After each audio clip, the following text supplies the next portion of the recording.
So it's a real pleasure to be here today. I want to take the opportunity to particularly thank Graham, Larry, Patrick, Gary, and others for their work putting this together. This has been a very unusual experience. I expected to have to go kind of pounding on Graham's door for several years to have any chance of anything moving forward.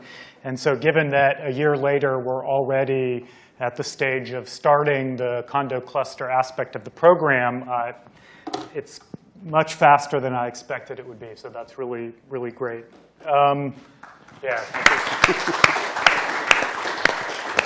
So I want to give you a little bit of perspective from the point of view of computational astrophysics of why there's the need for local high-performance computing, the kind of condo cluster that Patrick alluded to. So I'm speaking on behalf in particular of maybe a dozen faculty or so who do various aspects of computational astrophysics, and that includes 20 students, 20 postdocs working in this area. But I suspect that a lot of what I'll say also applies to people doing computational geophysics, certain kinds of computational engineering. There's a lot of commonality in terms of the high-performance computing in the physical sciences. So for those of you who don't necessarily work with high-performance computing, where you need clusters that have rapid communication among different computing nodes to carry out your calculations, I think it's good to just step back for a second and give you a sense of why it is that we are interested in and need a local resource here at Berkeley that's distinct from the kinds of computing resources we can get at national centers through the NSF, through the DOE, like at NERSC, and through NASA. And the basic reason for that is just the time scale on which you can carry out your calculations and get feedback on how things are going. So the national resources, NERSC, NSF's XSEED program, NASA, et cetera, are great for carrying out a few of the big final calculations at the end of the day when all of your techniques have been fully developed and debugged, et cetera. What they're not great for is actually developing those new techniques or carrying out initial exploratory calculations to figure out which method for analyzing your data or which method for carrying out your theoretical calculation is the best one. And that's where the local resource, the condo-type cluster, is really essential. It's not going to replace the national supercomputer centers, which really still are going to be where we do many of our final calculations.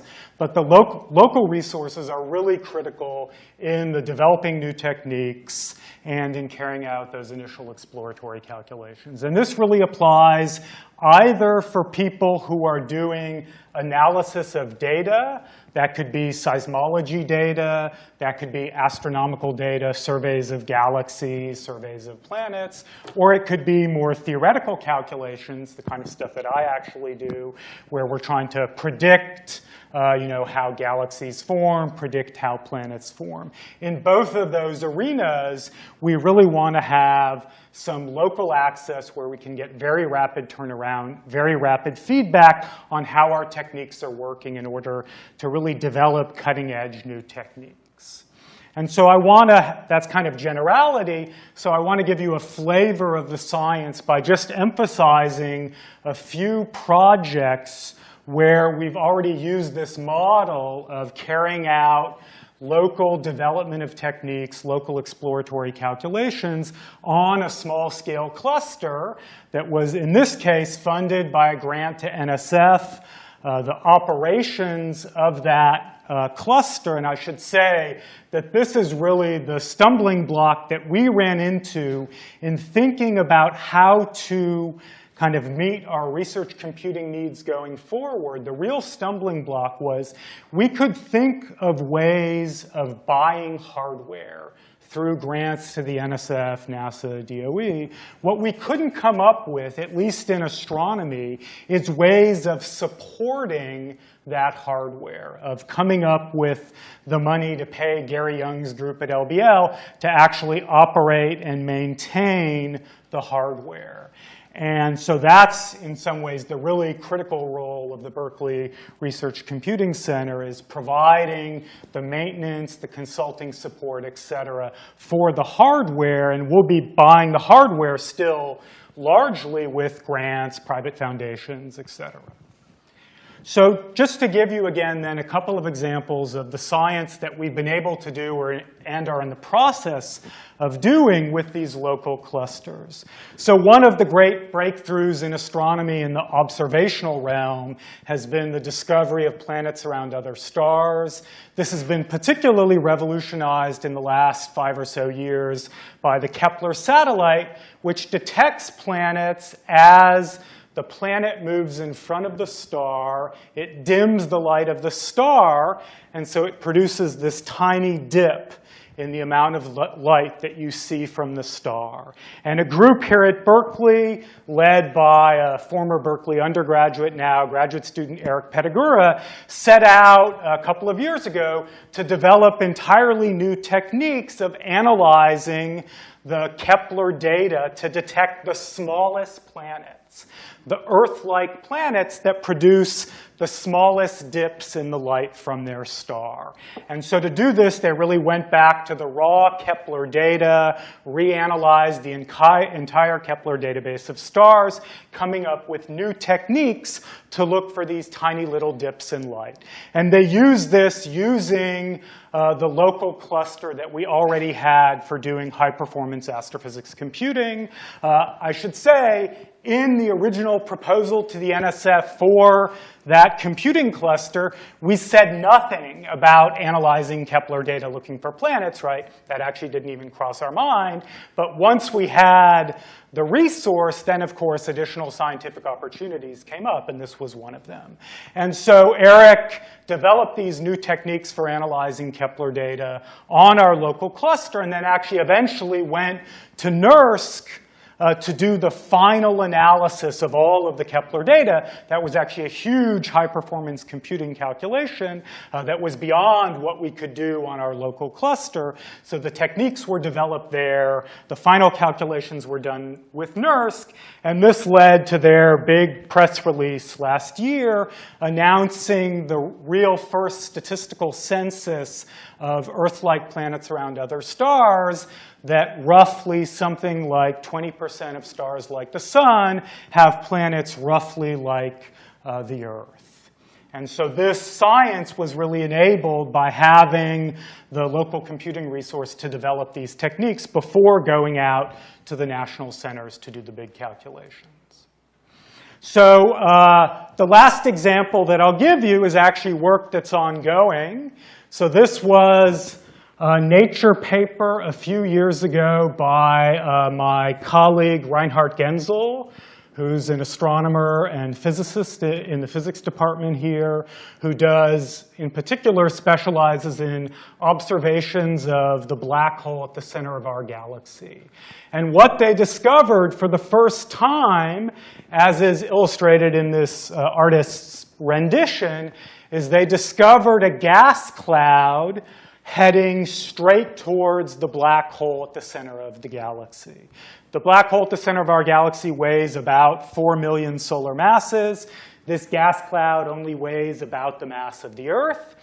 But nonetheless, this generated a tremendous amount of interest in the astrophysical community because it provided one of the first opportunities to have a well-posed problem of studying what happens as gas spirals in towards a black hole at the center of a galaxy. Normally, we don't really know how much gas is heading towards the black hole, what its orbit is, et cetera. But now, because of the observations of this gas cloud heading towards the black hole, we have really, for the first time, the boundary conditions of how much gas is going in and how it's going in. And it actually was predicted to get close to the black hole, its distance of closest approach to the black hole was predicted to happen this month, so literally now. So this was a situation where there was actually a lot of time pressure because we wanted to get the predictions out before the event actually happened. And so, in fact, the calculations that are now being used to benchmark the new cluster by Ryan O'Leary, who's one of the postdocs in theoretical astrophysics here at Berkeley, are actually of what happens when you throw a gas cloud through some other ambient medium. And it gets, in this case, what you're seeing is the cloud of gas is heading in towards the black hole. And it's passing through some other more diffuse medium. And as it passes through that diffuse medium, the cloud of gas actually gets ripped apart by hydrodynamic interactions between the dense cloud of gas and the more diffuse medium. And how the shredding happens basically will determine the subsequent fireworks as this gas then gets captured by the gravity of the black hole and spirals in towards the black hole. And so we're trying to understand the disruption of this cloud of gas and then actually the prediction of what this will look like when Reinhardt goes and other people go and actually look with their astronomical telescopes and watch in real time the disruption of the cloud. So I hope this gives you a feel for the kind of science that's enabled by having the type of local computing resource that's enabled by the BRC. And again, thanks very much to everybody who made this happen. Thanks, Elliot.